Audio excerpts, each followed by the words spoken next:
আসসালামু আলাইকুম, কেমন আছেন সবাই? আশা করি ভালো আছেন। তো আজকে ভূমিকম্পটা কে কে টের পেয়েছেন?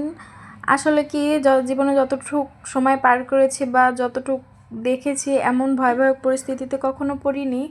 আলহামদুলিল্লাহ, আল্লাহ যথেষ্ট পরিমাণ ভালো রেখেছে। তো আজকে বুঝতে পারছি যে জীবন কি, বা মানুষের জীবনের এক সেকেন্ডেরও দাম নেই, যখন যা কিছু হয়ে যেতে পারে। আপনারা যে যেখানেই থাকেন নিজেদের ভালো রাখবেন, নিজেরা নিজের মতো ভালো থাকার চেষ্টা করবেন। আল্লাহ রব্বুল আলামিন সবাইকে ভালো রাখুক, কারণ কখন কার কোন বিপদ হয়ে যায় বলা যায় না। তো আজকে যে পরিমাণ ভয় পেয়েছিলাম, আমি তো ভেবেছিলাম আজকেই মনে হয় শেষ, আর জীবনে কখনো বাঁচবো না, বা আর কাউকে দেখতেও পারবো না, এত পরিমাণ আতঙ্ক হয়ে গেছিলাম। তো আমি আমার কোনো রকম আমার মেয়েটাকে নিয়ে বাইরে গিয়েছি। তো বাইরে যেয়ে দেখে আরও অবস্থা খারাপ, কোথায় দাঁড়াবো, মানুষজনের ভিড়, আর আশেপাশে যে বড় বড় বিল্ডিং, ওইগুলো ধসে পড়লেও তো ওইখানে সবাই ডেড। তো কি বলবো, কিছু বলার নাই। আল্লাহ যতদিন হায়াত দান করছে ততদিন বেঁচে থাকবো ইনশাআল্লাহ। আল্লাহ রহমত করুক, সবাইকে ভালো রাখুক।